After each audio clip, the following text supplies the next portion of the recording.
কাকে কি বলবো, কাকে কি বলার আছে। এতদিন যা দেখেছি এখন তো দেখছি তৃণমূলকে নিয়ে খুব একটা চিন্তার বিষয় নয়।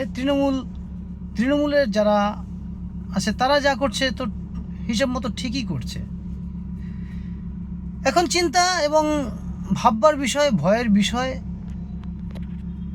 বর্তমানে যারা আছে বিজেপির লোকদেরকে নিয়ে, বিজেপির কর্মী এবং নেতাদেরকে নিয়ে চিন্তা। তৃণমূলকে নিয়ে এখন আর নতুন করে চিন্তার কিছু নেই। তো হ্যাঁ, তারা তো চাইবেই যে তারা দলে ঢুকুক, তারা দলে আসুক, কিন্তু আমার বক্তব্য এটা কোন সংস্কৃতি যে দল দীর্ঘ প্রায় একটা দশক, প্রথম 5 বছর ছেড়ে দিলাম, একটা দশক ধরে যেভাবে পৃথিবীর ইতিহাসে যেসব জিনিসগুলো ঘটিয়েছে এবং পাড়ায় পাড়ায় বিভিন্ন জায়গায়, এবং আমি আশ্চর্য হয়ে যাই সেই সব মানুষেরা যারা সেই আক্রান্তের শিকার, তারা আদরের সাথে এনাদেরকে গ্রহণ করছে। আমি অবাক হয়ে যাই এই যে সারা রাজ্য জুড়ে যে অন্যায়, অত্যাচার, অপমান, অপবাদ এবং ধর্ষণ, খুন, চুরি, চিটিংবাজি, ছিনতাই সমস্ত কিছু মিলিয়েই যে মানুষের যে ভাবধারা তৈরি হয়েছিল, মানুষ যে ক্ষোভের জায়গা থেকে বিতৃষ্ণ হয়ে বিকল্প পথ হিসেবে ভারতীয় জনতা পার্টিকে এনেছে, এখানে কিন্তু বিজেপির নেতাকর্মীদের খুব একটা অবদান আছে বলে আমার মনে হয় না। পশ্চিমবঙ্গের, ভারতের নয়।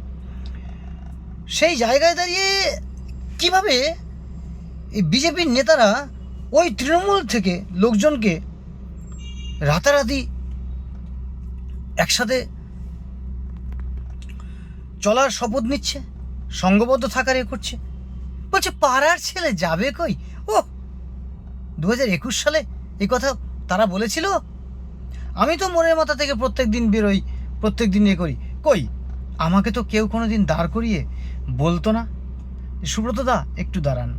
কোনো এত সামাজিক অনুষ্ঠান হতো, এত মঞ্চ খাটিয়ে অনেক কিছু হতো, তারা জানতো এই পাড়ায় একটা কবি থাকে, একজন কবি থাকে সুব্রত মিত্র নামে। কোনো দিন মনের ভুলেও আমাকে তারা ডাকেনি, আমাকে তারা বসতে বলতো না, সৌজন্য বোধ করতো না। আমি বরং একদম শেষের দিকে ভোট হয়ে গেছে বা ভোটের আগে আমি ভয়ে ভীতির মধ্যে ছিলাম, যেহেতু দীর্ঘদিন ধরে প্রতিবাদ করেছি। আমি একটু দেখা হলে একটু ভয় ভীতির মধ্যে থাকতাম। কিন্তু কি দেখছি, যে পরিবর্তনের জন্য আমি এতদিন ধরে প্রাণ হাতে নিয়ে ঝুঁকি নিয়ে কবিতা লিখলাম, প্রতিবাদ করলাম, যাদের জন্য সেই দলের লোকেরা পাল্টি মেরে যাচ্ছে। তাহলে এ থেকে বোঝা যাচ্ছে পরিষ্কার, এই যারা এদেরকে, এই তৃণমূলের এই সব লোকজনদেরকে নিচ্ছে, তাদের নিজেদের কোনো ক্ষমতাই নেই। সংগঠন তো অনেক দূরের কথা, সংগঠন তৈরি হয়ে যায়। আর সংগঠন যদি সেভাবে নাই থাকে, থাক না, অসুবিধা কিসের? সরকারে আছে ভারতীয় জনতা পার্টি। সরকার কিভাবে মানুষকে সার্ভিস দিচ্ছে তার উপর নির্ভর করবে মানুষের মতামত। সরকার যা যা কমিটমেন্ট করেছে সেগুলো রক্ষা করবে। রাজনৈতিক দলের লোকেরা যা সামান্য যারা আছে বিজেপি করে, তারা দল করবে, আর রাজনৈতিক ভাবে যারা নির্দেশভাবে তাই করবে। আর সরকার যেমন আছে ঠিক সরকারের কাজটা ঠিক করবে। দেখি ভারতীয় জনতা পার্টি কী করে হারে। তাহলে কেন এই নিচুতলার নেতারা পাড়ায় পাড়ায় এই তৃণমূল থেকে লোকজনকে নিয়ে হম্বা তম্বা মাখামাখি করবে? কেন আমার পরিষ্কার কথা, কেন এই মাখামাখি তারা করবে? তাহলে কি আমাদের এতদিনের এই যে লড়াই, এর কোনো দাম নেই? হ্যাঁ, অনেকে বলছেন, হ্যাঁ আপনি তো তৃণমূল করতেন, তৃণমূলকে সমর্থন করতেন। আরে ভাই দেখুন, প্রাক্তন যে সরকার, যে প্রাক্তন মুখ্যমন্ত্রীর সাথে যিনি ছিলেন, বর্তমান আমাদের যে বর্তমান মুখ্যমন্ত্রী মাননীয় শুভেন্দু অধিকারী মহাশয়, তিনিও কিন্তু একসময় তৃণমূল করতেন। এবং তৃণমূল করতেন আমাদের যে অনেক এই বিজেপির অনেক মানুষেরাই যারা রয়েছেন, তারা ভালো পজিশনে রয়েছেন, তাদের মধ্যে বেশ কিছু মানুষ তৃণমূল করতেন। কিন্তু কবে করতেন? একেবারে প্রথম থেকে, আজ থেকে 10 বছর আগে। আজকে আমাদের মহান নেতা এবং এই যে নায়ক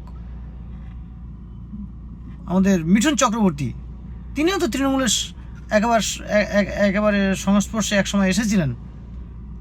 কিন্তু 4 তারিখের পরেও যারা তৃণমূল ছিল, 4 তারিখের পরে, ভালো করে নোট করবেন, 4ঠা মের আগে নয়, 4ঠা মের পরেও যারা তৃণমূল ছিল এবং যাদের উপরে অভিযোগ ছিল অনেক, তারা কি করে, তাদেরকে নিতে গিয়ে কি করে আমাদের মতো লোক, আমার মতো লোককে এরা কটাক্ষ করে? এটা মেনে নেবেন আপনি? এটা মানতে পারবেন? বলুন, ভাবুন।